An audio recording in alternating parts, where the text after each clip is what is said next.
Good afternoon. Welcome to session H4, Coastal Mapping Advances. Hope you're enjoying the conference. My name is Alan Luloff. I'm with the ASFPM Flood Science Center. We established the ASFPM Science Services Program in 2007, and this has transitioned into the ASFPM Flood Science Center in 2017. And you can visit our booth at NEO2 to learn more about the Flood Science Center. Today, our first speaker is Brian Caufield, and his subject is all the ways we sea level rise. Brian is CDM Smith's Coastal Systems Resilience Discipline Lead. He has over 20 years of experience in evaluating coastal hazards. I first met Brian on the Great Lakes about 20 years ago when he was a grad student and he was collecting transects along Lake Michigan. So I've known him for quite some time. And so Brian, take it away. Good afternoon. Today, I plan to talk to you about all the ways that we sea level rise. You know, that's not a spelling mistake.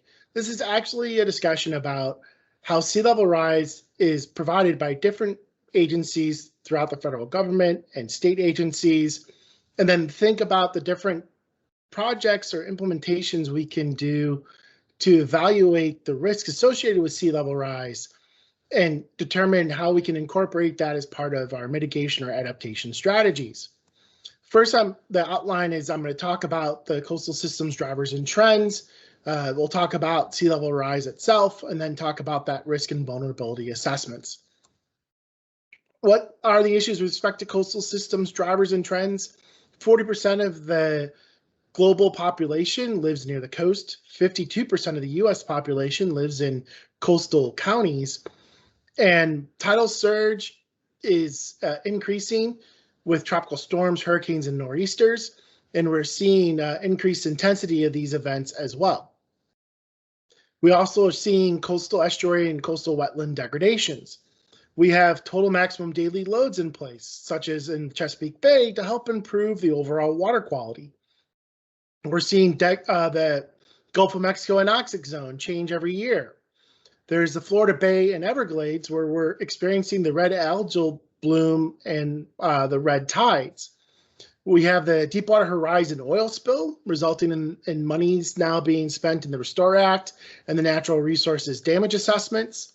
There's also sediments concerns in Puget Sound based on industrialization. And then just recently in the news, there was the discussions about the DDT barrels off the coast of California by the Catalina Islands. We also think of nuisance flooding, which is at Canary and the coal mine, to help us better understand what could potentially be at risk as sea levels start to rise. The picture is a coworker of mine out on Long Wharf in Boston, and you can see why we call it sunny day flooding. So we're out on a nice day and she's in ankle deep water. It's not because of onshore winds, it's just tides are getting higher as sea levels are rising. NOAA has developed a report called high tide flooding for each one of the years and its outlook for the following year. And so the table is a tabular representation at the Boston Harbor tide gauge since 2015 of the observations and the outlooks for the following years. You can see 2017 was a peak year with 22 events. That's actually still the record for Boston and their high tide flooding. And the 2020 report is not out yet, so we don't know what the 2020 observations were or what the outlook is for 2021. Let's now start to talk about sea level rise. So sea level rise is often thought of in the same sentences when we talk about climate change. This is an image that John Englander uses to showcase how the two are combined. So the top graph is the CO2 concentration, and the bottom graph is sea level. So you can see that when there are peaks in the CO2 concentration, back in time, you see a peak in sea level as well. And when you see these dips in CO2 concentration, you also see the dips in sea level. And of course, on the right-hand side of the image, you see that increase in CO2 concentration. And so this is one of those expectations of why we should expect to see sea level rise continue. Is it's going to rise because the CO2 concentration is continuing to rise in comparison to the historical time. What are the physics of sea level rise? Well, there's two main components. There's global sea level change and regional sea level change. The largest component in the global sea level change is thermal expansion. So that is, as water warms, it expands. And that's what you see when you boil a pot of water. Is that, so say you're making spaghetti, and as you start to boil the water, sometimes it will boil over, and that's just because the water gets higher, or takes up more volume and more space as it gets warmer. Another component is, of course, the land-based ice melting. So that is, as the water, as that land-based glaciers start to melt, so that's in Antarctica and Greenland, and that water then gets added to the oceans, you then start to see increases in the sea level. And then another very, very small component for global sea level change is that land water storage changes. And so that could be how water is being stored, whether it's behind dams or we're drawing more water out of the ground. So there's going to be these overall impacts that have a change to global sea levels.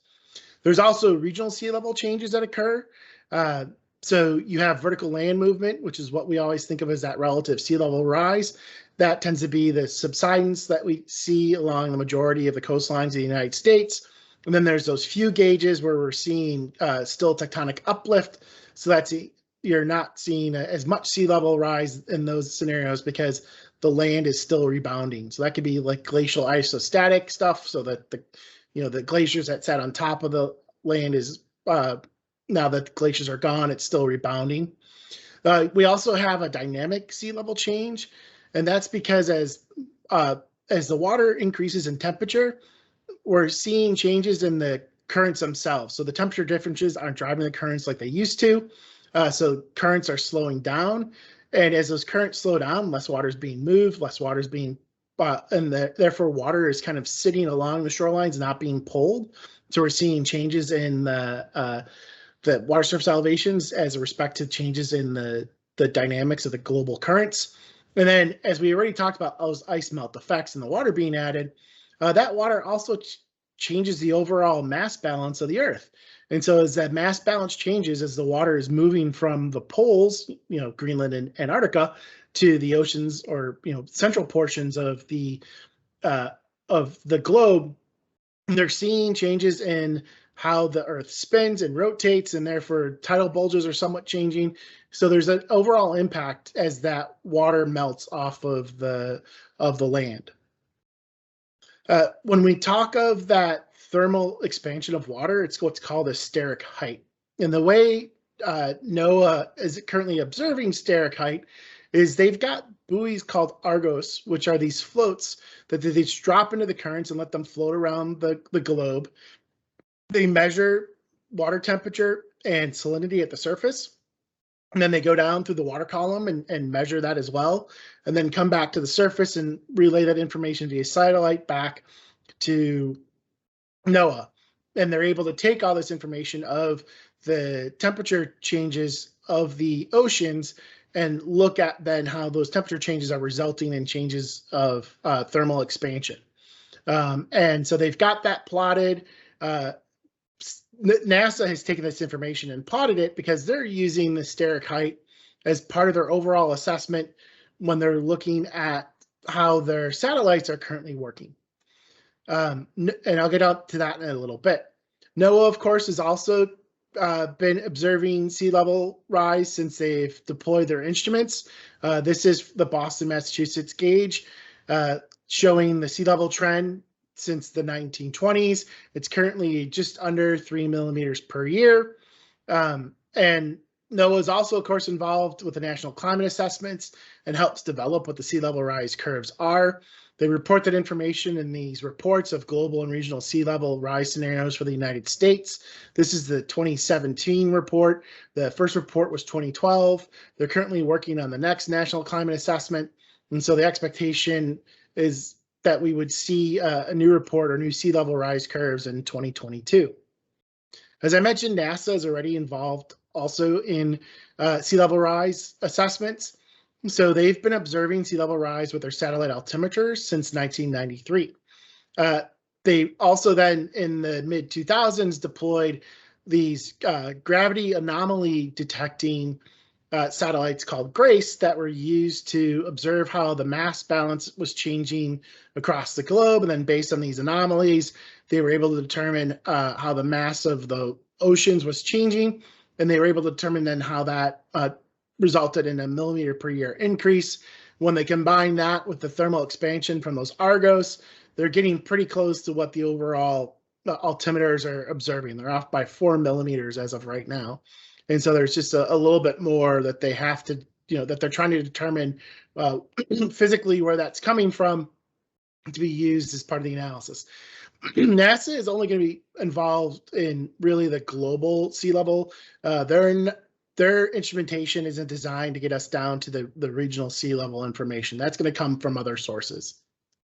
The Department of Defense performed a study in 2016 where they were looking at what were the risks in this for part of their risk management to their facilities along the U.S. coasts. If you think about it, a lot of the naval facilities and Coast Guard facilities are located along the shorelines. There's also quite a few marine training bases that are along the U.S. coastlines. You have several Air Force bases, such as Tyndall, which suffered major damages during Hurricane Michael. And then, of course, Camp Lejeune suffered damages during Hurricane Florence. And so the Department of Defense is very active in working on the resilience and sustainability of their facilities, making sure that they can survive the climate change and sea level rise. Even so much so that they're investing in marsh and protecting marshes from future development pressures, and hoping that those marsh systems will help to protect their upland facilities. National Park Service also has concerns with respect to sea level rise. 2018, they issued a report as part of their park planning and adaptation strategies.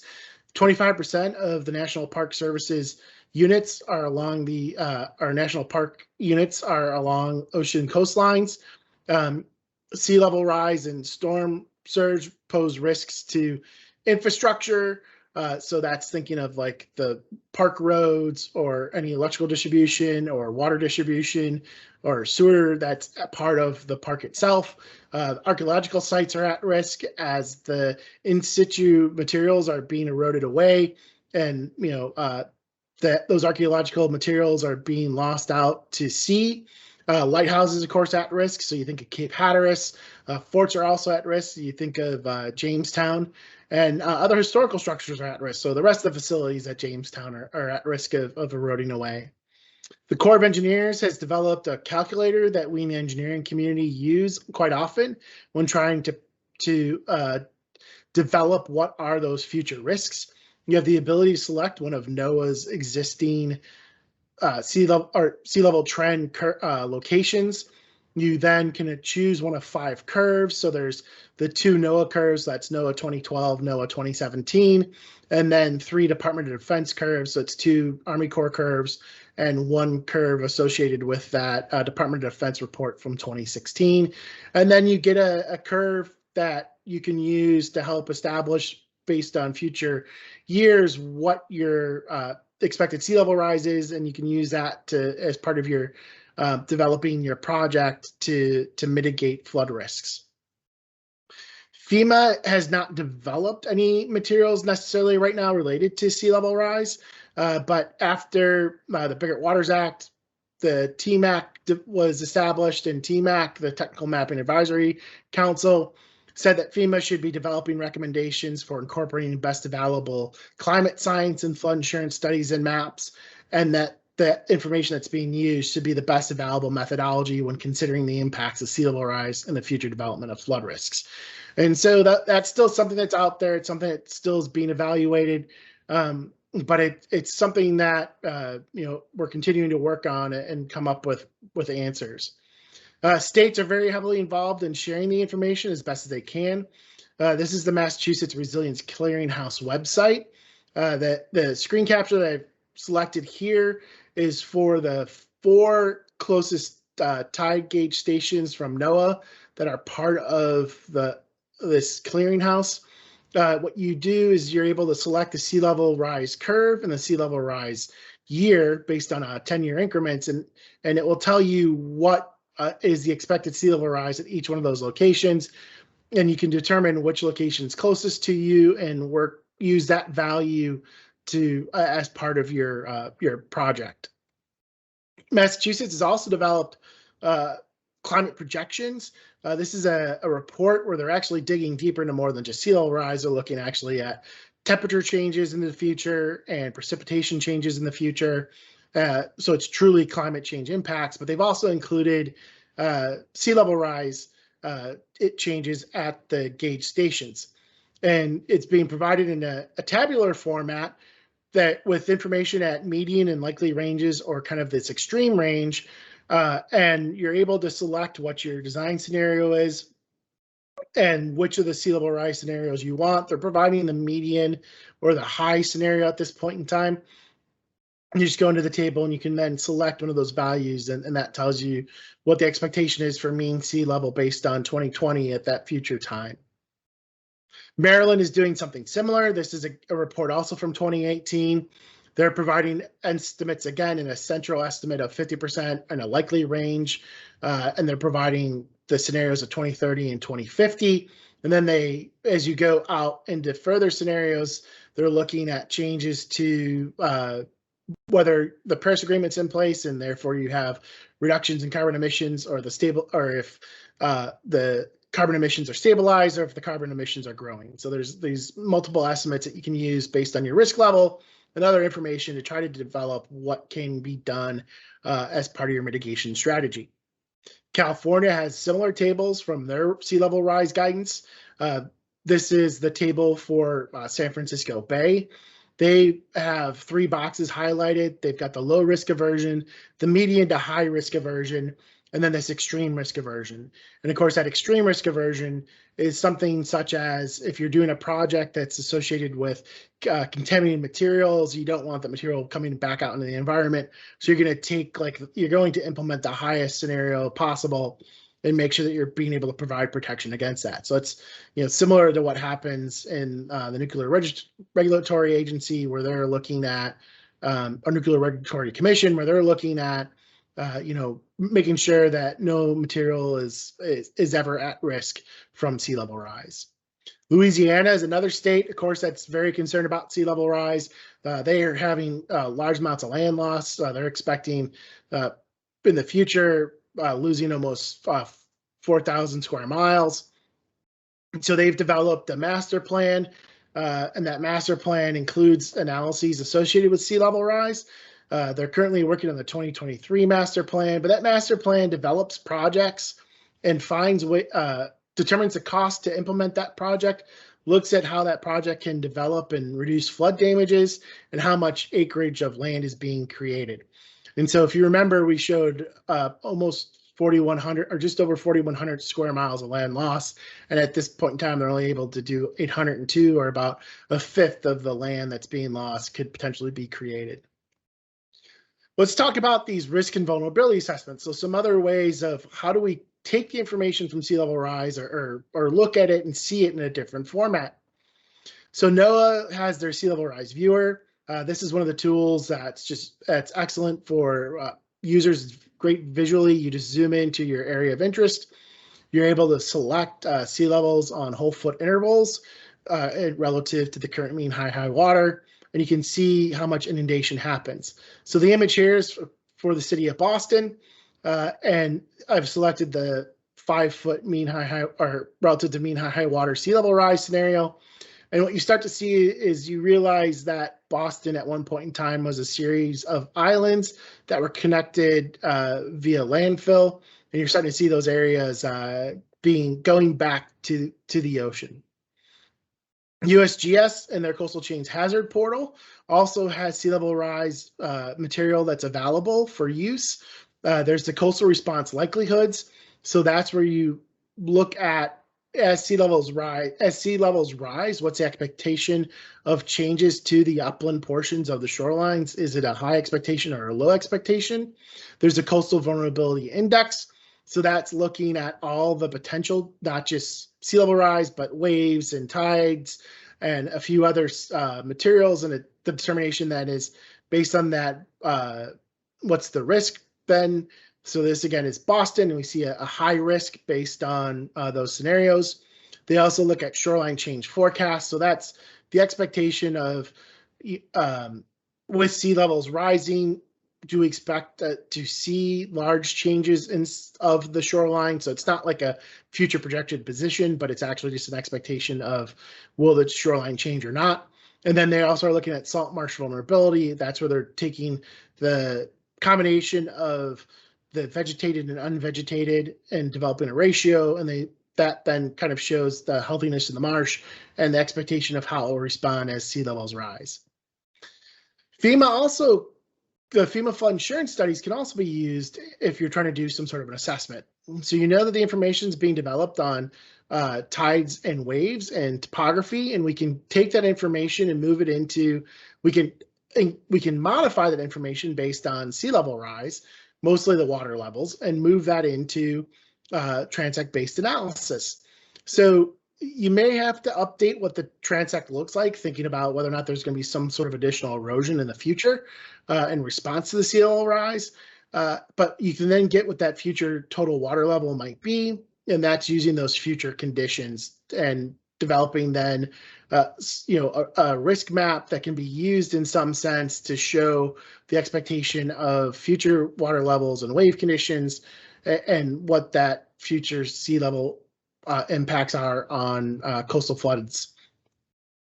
FEMA HAZUS is another tool that can be used when doing sea level rise assessments. That's where you could bring in the updated hydraulic modeling. So using expert supplied data and see how the new projections of sea level rise result in modifications to damages within the communities, whether at census block level or if you've got even building level data sets. The U.S. Army Corps of Engineers, after Hurricane Sandy, developed the North Atlantic Coast Comprehensive Study, and after that study was completed, they started going into risk assessments. The risk assessments is the exposure times the probability of flooding. Based on the risk assessments was a geospatial analysis looking at 80% population density and infrastructure, 10% social vulnerability, and 10% environmental and culture. And then that probability of hazard is just the percent chance risk of inundation. Transportation planning also is one of those tools that are important when looking at the impacts of sea level rise. You know what your assets and your elevations are. You can start to look at what the sea level projections can be in those areas. And then you can even look at combining urban and tidal flooding, and you can look at the risks to your overall transportation system. We saw damages during Hurricane Sandy as the underground, as the New York City subway system suffered from water infiltration into the underground systems, and of course damages also to a lot of the above ground systems as well that were low lying. And so with that, are there any questions? Thank you, Brian. That was excellent. Again, reminding people they can type questions into the chat. Looking forward for people to do that. In the meantime, I've got a couple questions for Brian. Brian, you mentioned if you're looking at it for using flood insurance study data and applying this, that you may have to do a transect adjustment. Could you explain how you would do that in associated with a flood insurance study? Sure, Alan. So the thought process I had there was just we there's expectations that you're going to have erosion, whether it be long-term or short-term. So how would we project what that shoreline could look like in the future? And I did talk about that in a session I gave earlier in B3, looking at long-term erosion rate potential. And that really, though, is only looking at the evolution of the shoreline. To think of the plan form, you could get robust and run a really long series of cross-shore beach profile change. But it would just be thinking of what do you expect as the sea level rise would occur, the new land water interface to look like. I know it's quite a challenge in some areas where you've got an eroding shoreline and FEMA maps their V zones, and over time their V zones end up in open water, and we've already seen that in the Great Lakes. So that's the method you'd apply to kind of, for a local administrator to apply those data to their eroding shoreline. Is that what you're suggesting?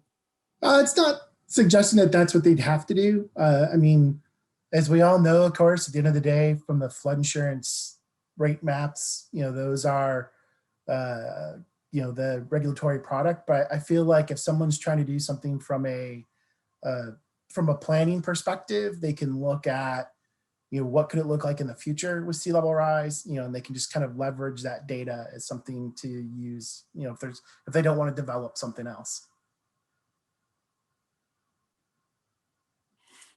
Okay, there's a question here, and I had something related to that. It says, hi, Brian, what is your take on future sea level rise tools? Too many, combine? How do locals supposed to pick and choose, I guess? So I think there's probably too many at this point in time. I think it's a hard option for people to determine. I love the NOAA Sea Level Rise Viewer. It's such a great tool to go to. You can just click on the slider, you can move things around. The only problem is that it's not the value usually that you're looking for, because it's at the whole foot increments relative to being high water. So if you're doing something at NAVD 88, then how do you get to it? But I completely grasp that it's, NOAA is not going to develop a background map of each one of the, 10th of a foot increments. But it's an excellent tool to get to.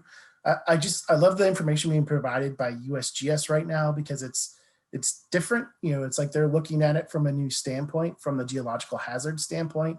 And so it's just different, unique. It'd be great to have like a one-stop shop to land on, and it's got all the information together. But I feel like USGS is trying to do that with that portal, because they've got multiple data sets in there. It's not just the sea level rise, but also their other coastal hazards related to erosion. So it's nice to just kind of go there and get all this information from one spot.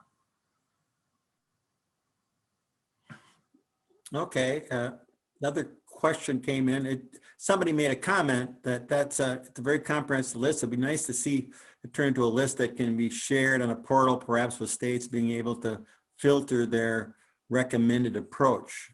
So I think kind of echoes what you just said. I completely agree.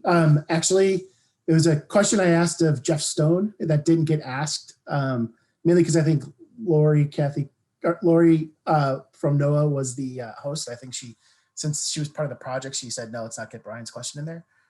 But there was he was talking about the development of the new tool, the notebook, which is something that the Flood Science Center is looking at right now, the flood notebook. And it was interesting because like he talked about all these tools that people are using for kind of like citizen science data collection points.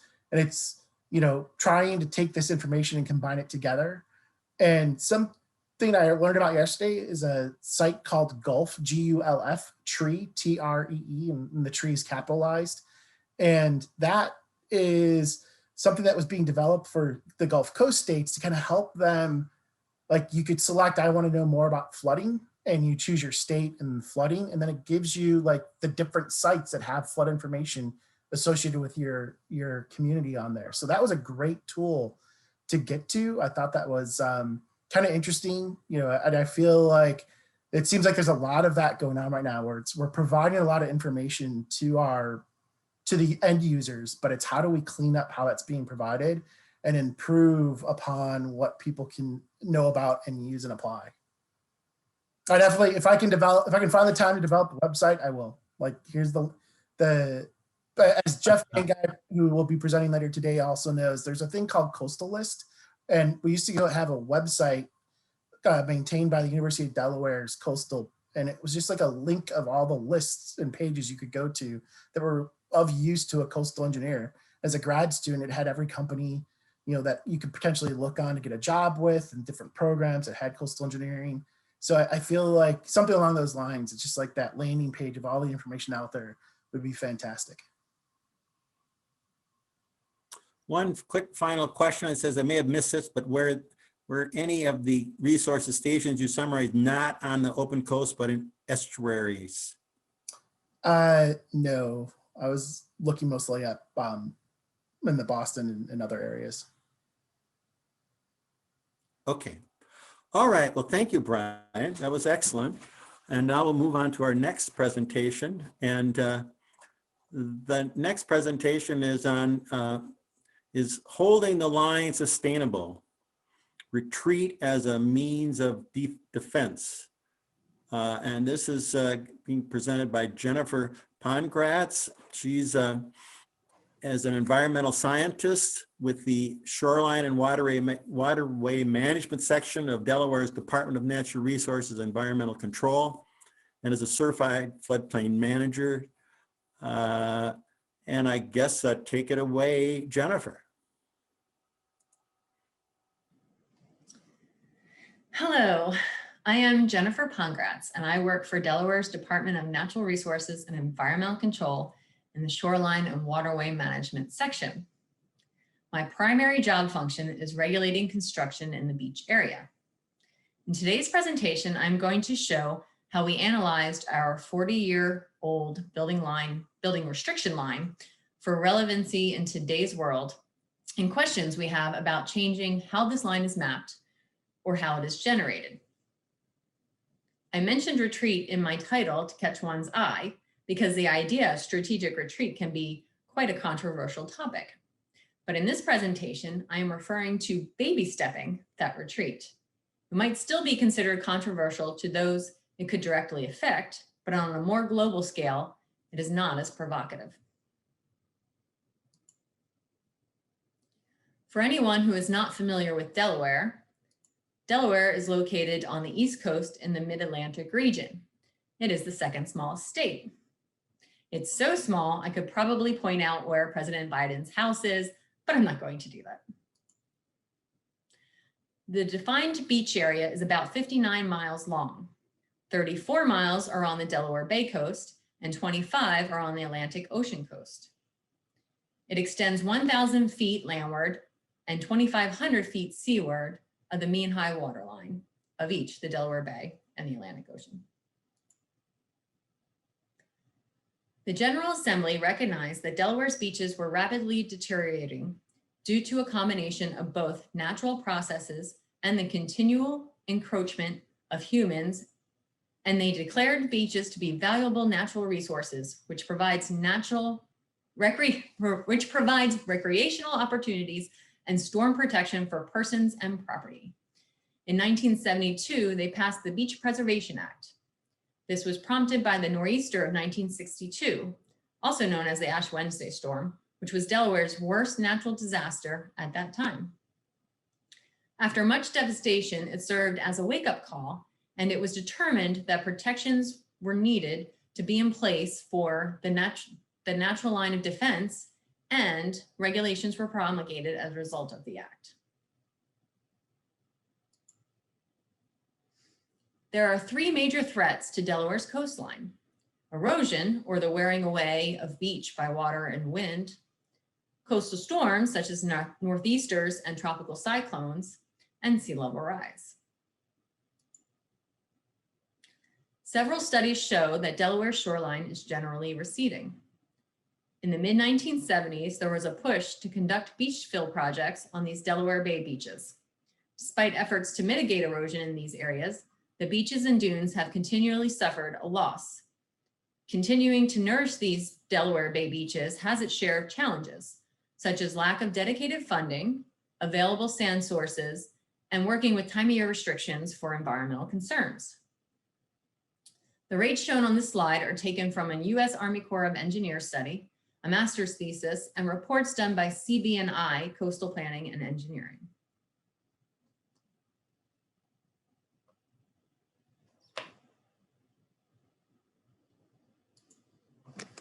Delaware has taken the brunt of many coastal storms, northeasters in particular. The worst storm historically was the Ash Wednesday storm in 1962. The storm lasted for 3 days through 5 high tide cycles on a full moon and killed 8 people. Wind gusts exceeded 70 miles per hour and waves were estimated to be 20 to 30 feet in height. It was the worst natural disaster in Delaware history.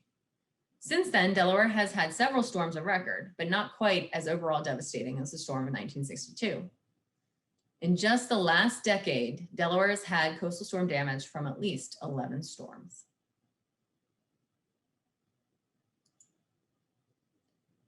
Delaware's current rate of sea level rise is 0.13 inches per year, or 13 inches over a 100-year period. Not only does Delaware have the lowest mean elevation in the United States, which is 60 feet above sea level, but it is also a very flat state topographically. Delaware is also subject to sinking elevations at a rate of 1.7 millimeters per year from the last ice age. Given all of this, flood risk is amplified in Delaware. This figure was taken from Delaware Sea Level Rise Inundation Mapping Methodology, September of 2016, by the Delaware Geological Society and Delaware Coastal Programs.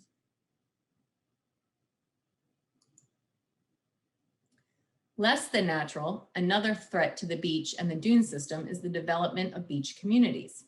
A lot of growth has occurred over the last 50 years or so.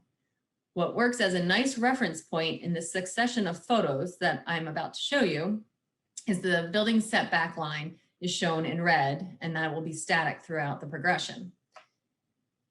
Note the continual addition of development as time goes on. This area is North Bethany, for those who might be familiar with it. The first photo is from 1954.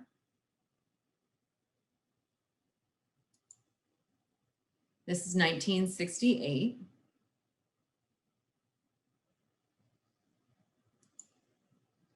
(1992).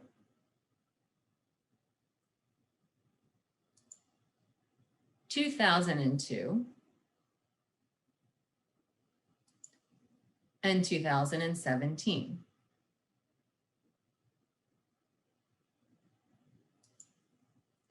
The building line is a regulatory setback line that is supposed to represent the landward toe of a healthy primary dune. By keeping construction activities landward of the line, we are not only protecting the dunes themselves, but also creating a level of storm protection for the structures behind it. Here's an example of what we will allow to be constructed landward of the Denmark building line. This area was developed after the mapped building line was established. Therefore, lots were subdivided so that all construction could be located landward of the building line. Surveys of proposed construction in relation to the building line are required in our permitting process. The building line is shown in red on the surveys in this slide.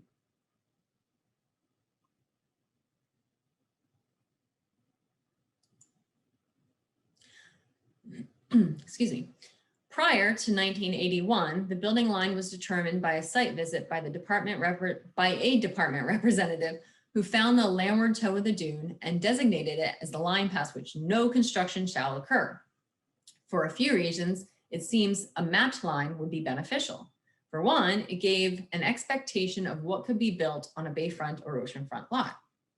By making a field determination on a case-by-case basis, the line could move between construction projects depending on the amount of time in between projects and any dune damage or dune growth that had occurred.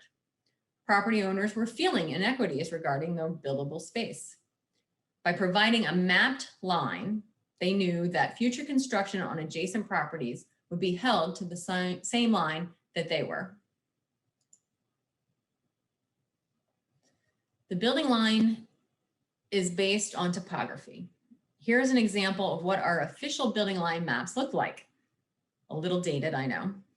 In this case, the seaward 10-foot NGVD elevation contour, shown in blue, was found, and points 100 feet landward of the contour were placed at 250 feet intervals, and the straight line was drawn between those points, which is the line that's shown in red, which is our building line, thereby giving the space for a 100-foot wide protective dune. These maps were created in 1979 using topographic surveys, and it was incorporated into regulation in 1981, and it has not been changed since. So again, the red line is our official building line, by which no construction should occur seaward of, and the construction activities that happen seaward of that are very limited. The regulations give the department the ability to remap the building line if substantial long-term change has occurred. On the maps created from a 2019 study, which I'm about to show you, it appears that long-term erosional changes resulting in the lack of dunes has occurred in some areas. We also face pressure to allow seaward encroachment in areas where conditions have improved due to large-scale beach fill projects. One would argue that beach nourishment is not considered a natural phenomena, which is one of the requirements for remapping the line.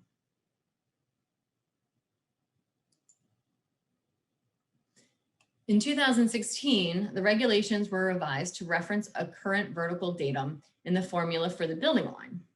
So now the definition of the building line reads as such: along beaches extending from the Delaware-Maryland line to the tip of Cape Henlopen, the line is established 100 feet landward of the adjusted seawardmost 9-foot elevation contour, NAVD.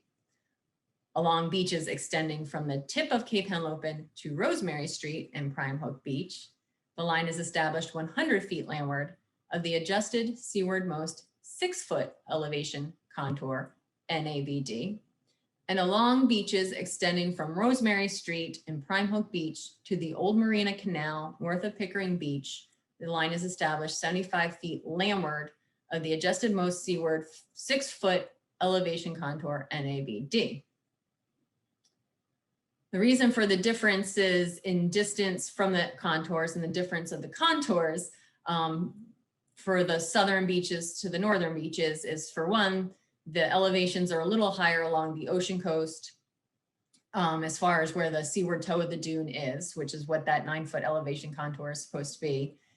And the wave energy along the Atlantic Ocean and the lower Delaware Bay is a much higher than it is on the northern Bay beaches. Therefore, on the northern Bay beaches, we only allow for a 75-foot buffer, where there's a 100-foot buffer on the more southern regions. At the landward limits of the beach, as defined in these regulations, whichever is most seaward. So in areas where we might not find a 6-foot or 9-foot elevation contour, we would look at that 1,000 feet from the mean high water line to establish that line. In the summer of 2019, we hired an intern, Stephen Perrin, a University of Delaware student, to conduct a study of what the building line might look like using the more modern elevation data and the regulatory definition of the building line that I just read to you. He used specified contour lines from 2014 LIDAR data and created a coastal construction evaluation line using GIS to visualize the effects of dune changes since 1979. The reason he used 2014 LIDAR data is because that was the most recent available to us at the time. I'm now going to share you with some of those results. Here are some examples created by myself and Ashley Norton, who is also with Denmark Shoreline and Waterway Management section, using Stephen's GIS work. We found that the current building line is insufficient in protecting the dune in certain areas. In this map, the current building line is shown in red and the evaluation line is shown in black. In this area, Pickering Beach, the state has conducted beach nourishment projects. The last hydraulic dredge fill was in 2001, which was 27,000 cubic yards. And the last truck haul fill project was in 2019, which was 14,000 cubic yards. Today, you can't even tell that the 2019 project occurred. The state has conducted beach nourishment projects in this area as well. This is South Bowers Beach. The last hydraulic dredge fill was in 1997, and it was 7,500 cubic yards of sand. The last truck haul fill was in 2012 and was 2,000 cubic yards. As you can see, the longshore transport moves sand from the south end to the north, causing the building line or the evaluation line to recede on the south end of the community and advance on the north end. This is where sand is being trapped by the jetty. Big Stone Beach, shown in this map, is an area where neither the state nor federal government has done any work. Here, the building line, if reestablished, would retreat over 90 feet.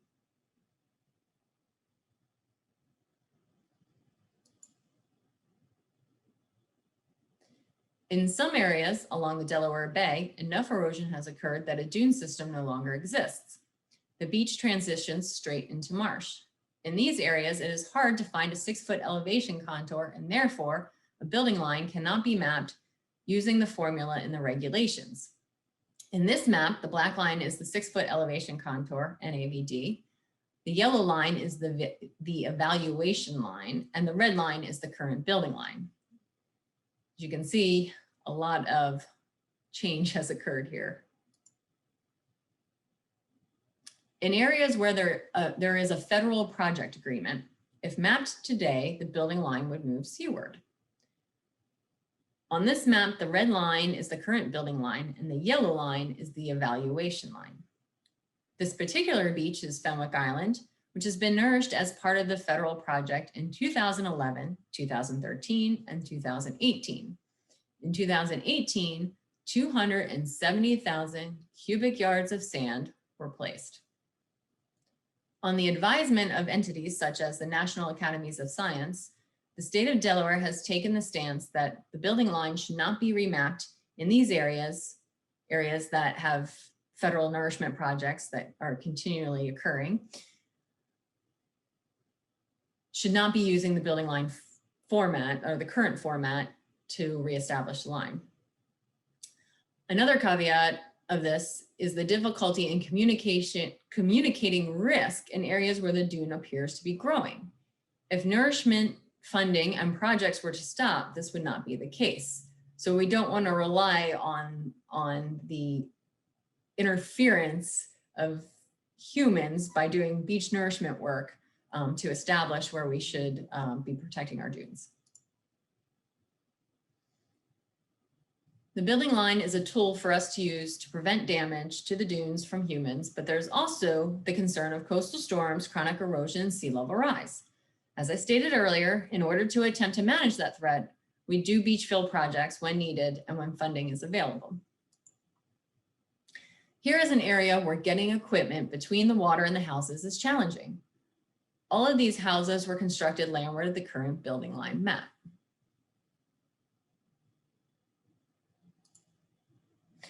As you can see, if the house was built today, a new line was in place, there would be a lot more room between the house and the water. Here's an example with a brand new home being built while a beach fill project is being constructed, and this house is being built landward of our building line. In scenarios like this, where the dry beach is very narrow, we also run the risk of damaging equipment, such as getting it stuck in seawater or salt water, or getting it caught in sand, stuck in sand. If we had a building line that transformed to reflect the changing conditions, construction would be located farther landward and we would have more space to work with to maintain a dune.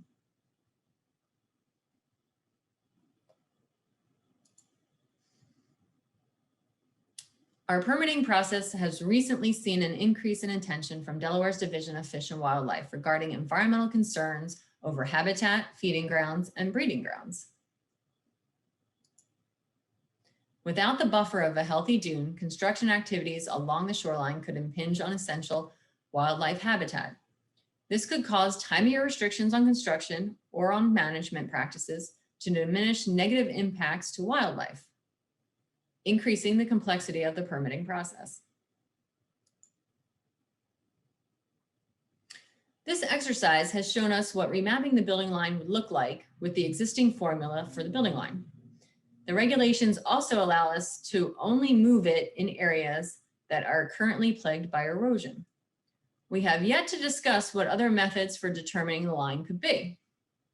Do we continue using topography and just choose different contours, given where the seaward toe of the vegetated dune might be now? Or do we rid the definition of topography altogether and look at other methods, such as distance from an established line of vegetation or mean high water line, and not utilize maps at all? And in doing any of this, do we establish a time frame for when to revise the building line and/or maps regularly? Do we set our interval at shorter than 40 plus years, given that a lot can change in 40 years? These are the things that we are currently trying to determine.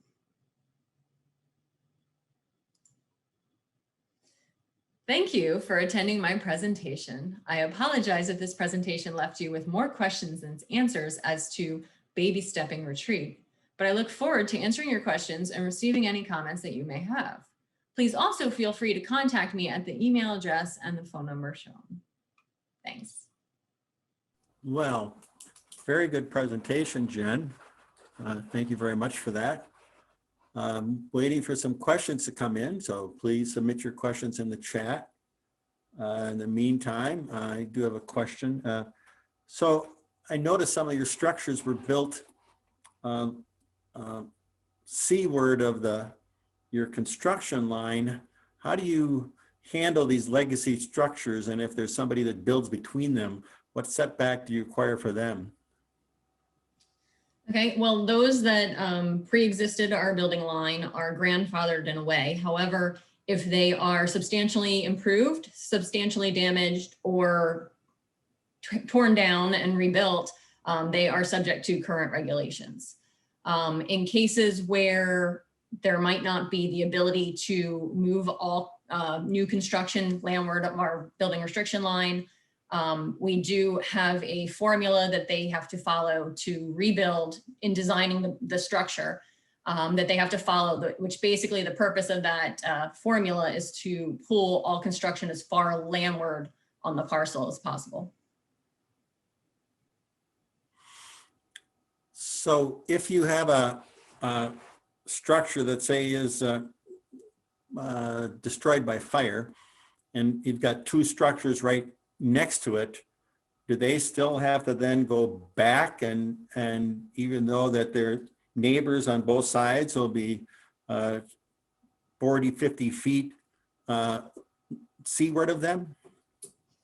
That is a very good question, because actually in the Beach Preservation Act, there is sort of an exception when it comes to homes being destroyed by acts of God or other accidental events, which I'm not so sure that fire is considered an other accidental event, but because it hasn't happened yet since it's been in our regulations. But it does say that if the dune conforms to coastal standards of engineering standards of storm protection, coastal engineering standards of storm protection, then that house that was destroyed by an act of God or other accidental means may build within the previous footprint, as long as they're sticking to their pre-existing footprint. This was something that came up during a regulatory revision process and became law as a result. All right. One thing I did not catch towards the end is what are your plans for updating the setback lines now that you've got this new information as far as where they should be, if you were where the black lines were, if you're going to be moving your setback lines to conform with that, or is your plans to do that, or how politically feasible is that to do? Right. Well, the regulations do give us the ability for the secretary of the department, so the head of our department, to have that line moved based on long-term changes such as erosion. And before we present this to our secretary, we want to look at what other options might be out there as far as whether we want to stick to the current formula and remap the line based on that, or whether we want to look at other ways of determining where that line is, such as maybe a setback off of a line of vegetation, or something, or a setback off of the mean high water line or something along those lines. Looks like Jennifer is frozen. Okay. All right. Well, we'll move on to our, thank you very much, Jennifer. We'll move on to our next presentation, and that is storm surge study updates for select communities in North Carolina. And the presenters on this are Jeff Gangai. Mr. Jeff Gangai has been practicing coastal engineering for over 25 years. He holds a Bachelor of Science in Maritime Systems Engineering from Texas A&M, Galveston, and a certificate in coastal engineering from Old Dominion University. His area of specialty is coastal hazards, including coastal process and marine structures. Steve Garrett is with North Carolina Emergency Management. Steve Garrett became the state NFIP coordinator for North Carolina on September 14th, 2020, just last year. And from May 2005 until recently, Steve served as a planner for the risk management section of North Carolina Emergency Management, providing outreach and technical assistance for the floodplain management and floodplain mapping program. And he oversees the memorandum of standard agreement between North Carolina Floodplain Mapping Program and North Carolina DOT, which is a very innovative approach. Most states don't have that memorandum of understanding, so that's interesting in of itself. So with that, why don't you two take it away? Good afternoon and welcome to our presentation. Jeff and I are going to tell you about a storm surge study update focused on a few communities in North Carolina. We're going to step you through the process taken to successfully address local community concerns and how a large, regional, and complicated storm surge study can be updated without starting from scratch and geared for specific areas within the larger study area. This is a summary of the existing coastal modeling and mapping update. North Carolina started this process with several partners, including RENC, the U.S. Army Corps of Engineers, Applied Research Associates, North Carolina State University, and our contractors Dewberry, AECOM, and AMEC, which is now Wood. We started that study back in the mid-2000s, and we're one of the first states to implement the MapMod and RiskMap era coastal storm surge update for updated flood insurance studies. We use the ADCIRC, or Advanced Circulation Model, and uncoupled 2D wave modeling, as well as SWAN, and used a statistical approach of joint probability method. We then took those surge results and used those to run the WAFIS, or wave height analysis for flood insurance study, through our transects and mapping, and included elements such as the limit of moderate wave action, or LIMWA, and the primary frontal dune. We've released these maps preliminary, and most communities are now effective, with a few that we're still working on. We've been working with those communities through coordination and outreach to address their concerns, which included a few appeals.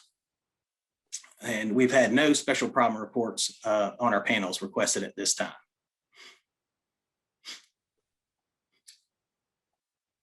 This map of Eastern North Carolina shows the change in base flood elevation from previous effective to the original study update. The negative scale, ranging from yellow to bright red, represents increases in the base flood elevation. The positive scale, ranging from the mint color to purple, shows decreases in base flood elevation.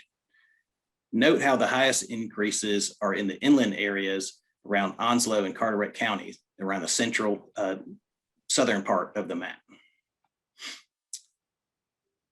The city of Jacksonville and Onslow County and Morehead City and Carteret County had concerns with the storm surge results and the preliminary flood studies and associated maps, which were issued in June of 2016. Both communities submitted appeals during the statutory appeal period, and these appeals were based on inaccurate topographic data. State of North Carolina collected QL1 LiDAR data in 2014, but the processing and QC of that data was not completed prior to the initiation of this study. So the legacy data was used to complete the study and mapping for the preliminary map releases. There was also some concerns about the modeling detail, which included concerns about transect location or the density of those transects. And then finally, historic observations, as the communities did not feel that the results matched recent events in their communities. We'll now hand this over to Jeff to describe the updated modeling work. Thanks, Steve. The first thing we needed to evaluate was if any of the modeling updates that we would make would result in any appreciable decreases or changes in the results before embarking on a larger effort to update all the modeling for the area. We did this by performing some sensitivity to individual factors of concern and simulating those changes with some storms that have large storm responses in these areas of interest. These are not historic storms, but these are we picked storms that from the previous effort that was simulated that have large surge responses in each of there. So we have one per each area to simulate, to provide some sensitivity to the modeling changing results that we were going to do. So there was a few things we evaluated here.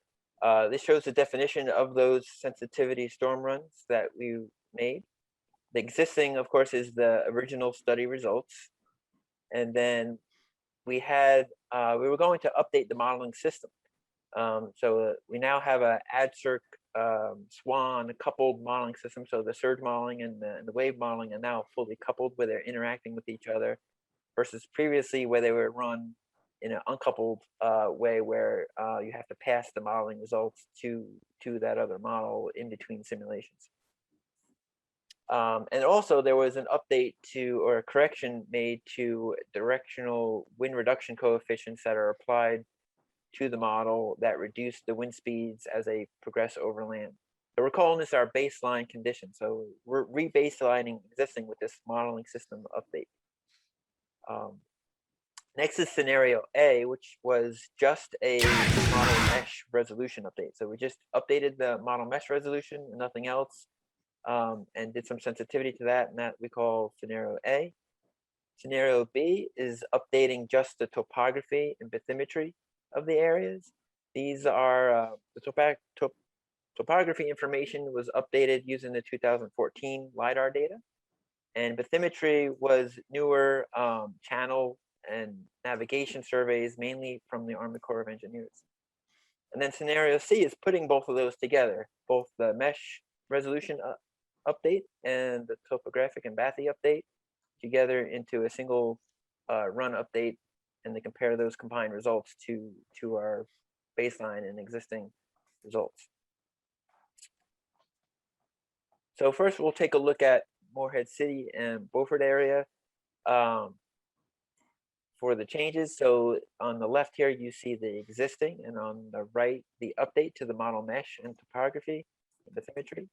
You can see some elevation features that weren't there previously, and the LiDAR update shows some additional features being shown.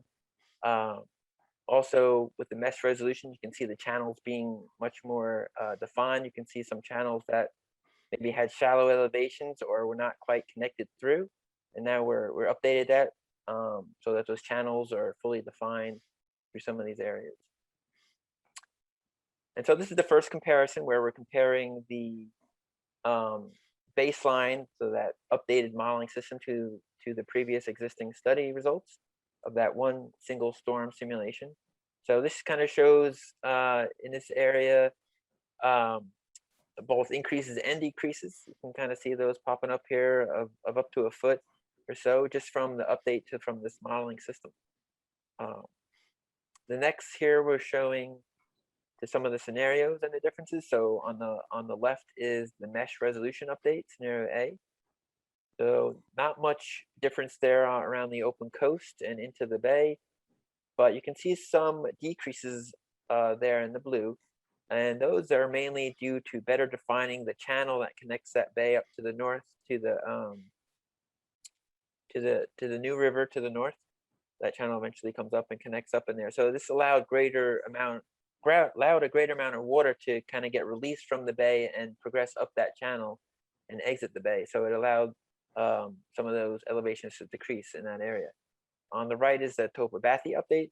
And again, not a whole lot of changes, a lot the same. There's a slight decrease, but of note here is behind the barrier islands that showed some up to a foot increases. And that's mainly because of the better definition of those navigation, those channels and the marsh area and land that forms to push the water into the bay. So this is sort of combining that all together with the combined mesh and topo update together. We compared that to the baseline just to see what those geometry updates would show. And then on the right is showing those complete updates to the previous existing study, combination of everything. So you can see there on the right, the total comparison to the existing of the changes from this sensitivity of the storm showed mainly decreases around Morehead City. Again, behind the barrier island, there have some showed some increasing surge elevations. Next, we'll look at the Jacksonville area. And you can see here the mesh and topographic update. You can see the mesh resolution being higher resolution, as well as better defining some of the channels into the estuaries and streams around the area. This, again, is showing that baseline modeling system update to the existing. So not much changes going on here up into Jacksonville. But there were some increases along the open coast, up to a half a foot, up to roughly, or some areas a little bit up to a foot along the open coast. And now we're looking at the mesh and topography update again. Again, on the left, the mesh update did not show much, hardly any change. On the right, with the topography, there was a slight decrease up to a half a foot or so up into Jacksonville area. Putting all that together again, from both topography and mesh resolution update, and the comparisons to baseline and the existing study. So the combined effect is basically half a foot to a foot decreases in that storm surge elevation around Jacksonville, and then increases along the open coast. We also looked at the Surf City area. We wanted to kind of take a look at this area and what impact better defining and updating topography along the barrier islands and the dune systems and the marsh areas behind would have in the Surf City area. We can see those changes and updates here. We first looked at that modeling system update versus the existing, and you can see the decreases here that it showed overall for the whole area, up to a foot again, maybe reaching up to a half a foot in some areas. And mainly, this can probably be contributed to a better definition of the dune system and potentially pushing more water across the dunes in low lying, where the dune is a little bit lower.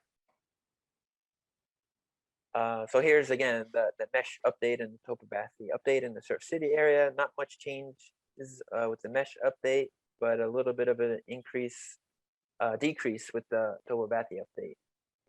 So the modeling system and the topography update a little bit kind of cancel each other out a little bit. So you can see here that combined comparison with the existing shows a little bit of a increase in the Surf City area. So overall, between the three areas, it was decided to go forth with the updates in Onslow and Carteret County, but in Surf City, because it was just a small, slight increase, that it was decided not to progress with updates for the Surf City area. Okay, so now that we did the sensitivity and we kind of justified moving on with a few areas because we saw some changes that could occur, we went ahead and started to update the complete modeling effort for those areas. And the first step was a validation to the model. We wanted to make sure the model still performed well with those topographic and bathymetry updates. So we ran two the original storms that were run with the original study, Fran and Ophelia. And we also chose 3 new storms, Irene, Matthew, and Florence, that impacted these areas. And they had much better recorded data where we can much more accurately define and simulate these storms, as well as a lot of additional high watermark data that was collected for these storms. So we had a lot more data to be able to validate with these newer storms that were available to us. One of the things we did, I just wanted to highlight Jupyter notebooks here. We use them to document the validation results and simulations, as well as all the simulations for every storm we simulated. It's an easy to use notebook, and anybody with a web browser can actually open one of these storm notebooks up and be able to look around, zoom around interactively, and look at any one of these storm results that we've simulated, as well as look at all the validation results. There's graphs that you can zoom into with those comparisons. There's static pictures of the maximum elevations. And there's also animations that you can see within those notebooks of the storm simulating as it comes by, and view the water levels or wave heights in animations as it comes by the North Carolina coastline. So with validation, there was a few things we were looking at. First, we were looking at the stations and gauges from NOAA and North Carolina and USGS that they have in the area. We also looked at time series of the storm runs. And then we also looked at, as I mentioned, the high watermark data to compare it to the results. What you're seeing here is an example from comparisons with Hurricane Florence.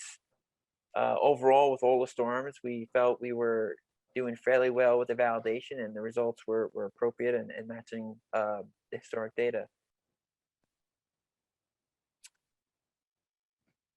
The next thing we updated with the effort was to look at the last 12 to 14 years of storm impacts in North Carolina. We chose 8 storms that met our criteria there for including into the storm definition. So these storms went into updating the storm parameters, the storm weights, and the probabilities of each of the simulated storms from the existing study. So we redid those parameters for all the storms. And we also looked at new tracks. There were some tracks that have become a little bit more common to the state of North Carolina. These are landfalling. You can see these here on the bottom right-hand side. These are a set of landfalling tracks, as well as some bypassing tracks that actually come up from the Gulf and pass through Georgia and come up into the coastline area of North Carolina. So that ended up overall with 54 new storms to simulate. So then we went ahead and simulated the rest of the storms. We simulated the existing storms from the previous study, and as well as those 54 new storms. And so that ended up being a total of 729 storm simulations that were made. And these were just for the tropical events. Extratropical events don't have a large contribution, at least in the area that we were focusing on. So those were not redone for the study, but we used all that data with the 729 tropical storm event simulations and combined that into a return period analysis and updated those final results for the storm surge values across North Carolina. So here are the results overall of those efforts. On the right, you can see the storm surge elevations. These are the 1% annual chance storm surge elevations. And then on the, I'm sorry, that's on the left. And on the right, you can see the differences between the existing study and this update. And this is a picture of the entire state you're seeing here. So the storm simulations were simulated over the whole, all those 729 storms were simulated over the whole state. But remember, only the topographic and bathymetry and the mesh resolution update was only in Onslow and Carteret counties. The rest of the state, those factors were not updated.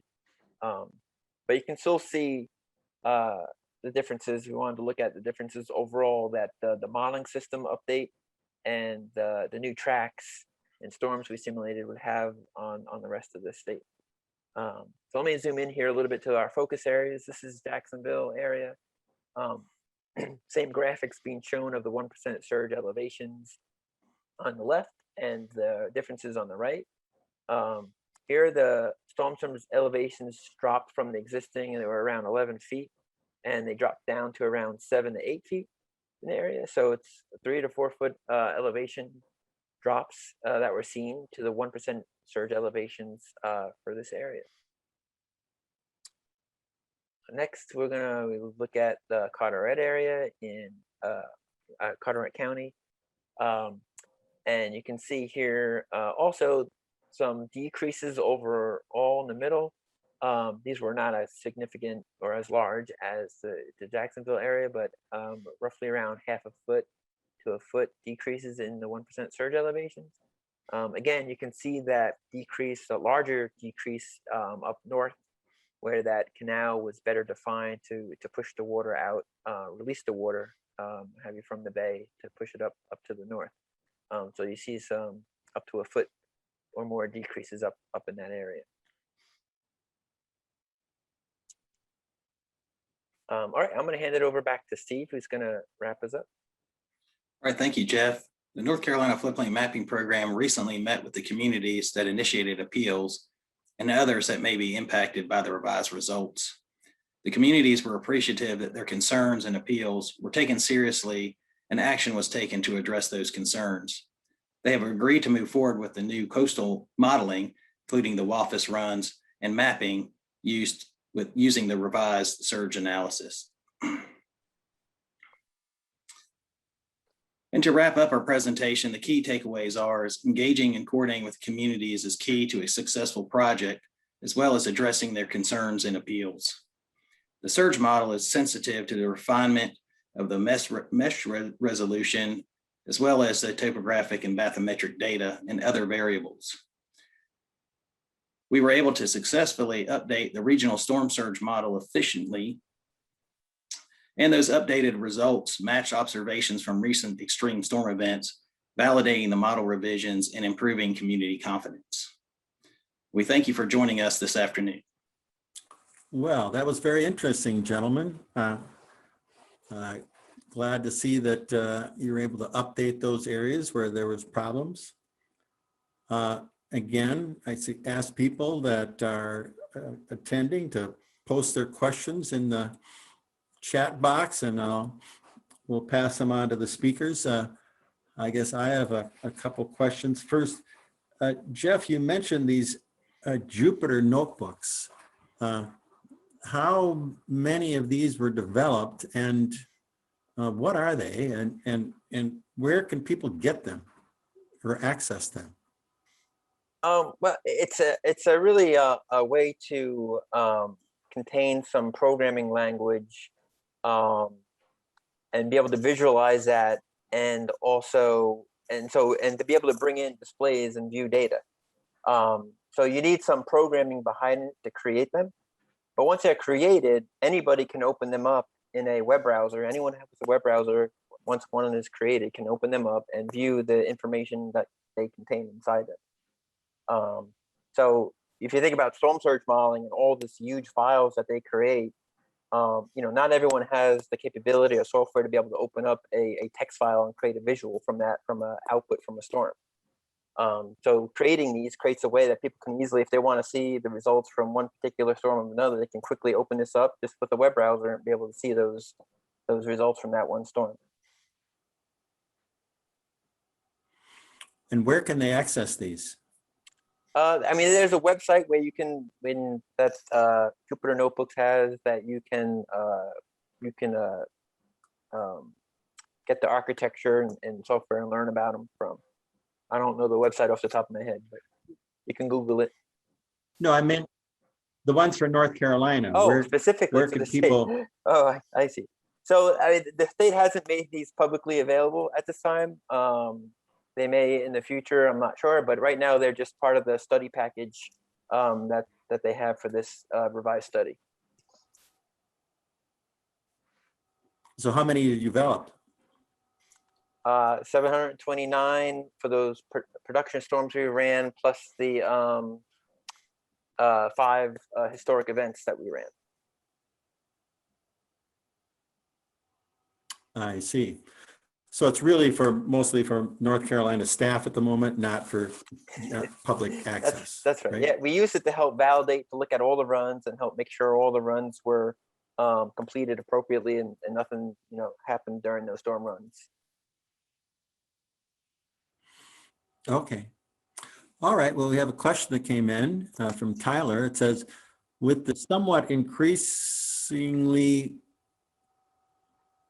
seemingly increasing rate of significant hurricane occurrences, what is the appropriate rate to revise coastal studies to include new storms as they happen?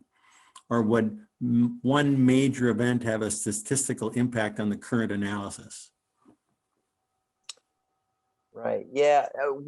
One single event most likely wouldn't have a change to the statistical probability of storms there, but over the years, certainly storms, if more and more occur at that higher level, that could influence things. So that's kind of the second part of the question. I think the first part is, we did look at, as I said, we did update the last since 2008 till 2018. We looked at all the historic storms that occurred, and the storm rate per year, the storms per year, the rate is part of the equation on the statistics, and we did update that value for that time period. Okay. I got another question that's come in. It says, does the storm surge modeling put more emphasis on category of hurricanes than it does take into account consideration how slowly a category 1, for example, may be moving? Yes, the forward speed of a storm is taken into account in the probability of the storms that get developed, those 729 storms that we simulate. So that's one of the factors that we vary with all the simulations to account for the varying forward speeds. All right, I've got another question myself. How, when it comes to coastal studies, and especially with sea level rise and increased hurricane intensity and long-term erosion rates, how often are these coastal studies going to be updated? I mean, how often are they going to be? So it looks like it was 10 years. Is that a reasonable time window? This update was multiple factors were included in it that resulted in the changes. I mean, I don't want to, it really depends on how active a particular area hurricane season is and how many storms they hit over that period of time. So there's probably no direct cookbook or number of years for any particular area. It just matters how many storms come in over that period of time. If they have category 4 storms every, within a 10-year period, if they have 4 or 5 category 3, category 4 storms, then it may be time to look at updating the values. But, it all depends on, the storms that come in any particular year. One other question I have, some of the modeling that's done on coastal analyses is, the modeling was developed in the 70s for some of it. And it's kind of this transect based analysis where you do these slices. Is there any talk about moving to more of a continuous analysis where it's, instead of looking slices, you kind of look at the input from the coastline and input that into a model in a more holistic way instead of a site-specific way? So you're talking about going to more of a 2D approach versus a 1D transect line. Yeah. For Yeah. propagating, FEMA has the methodology right now for propagating waves over land using transects 1D analysis. So yeah, I mean that's a continual evaluation, I guess. As far as I know, there's no immediate plans to move to a 2D approach, but it could very well be in the future when future updates are made. You know, as the 2D models evolve, they become better and better. And there's a lot of work being done in the overland realm right now. A lot of studies, a lot of research being done in how waves interact with marshes and trees and land. So all that good work will go into improved models for the future. All right, well, I think that's the questions we have. And so with that, I guess we'll close this session and suggest again, people go to the exhibit hall and stop in and check with people, and then we'll move on to our last set of presentations this afternoon. So thank you all for your presentations today. Very, very well done. And nice to see you, Jeff and Brian, again. And we'll hopefully see you all in person in Orlando. So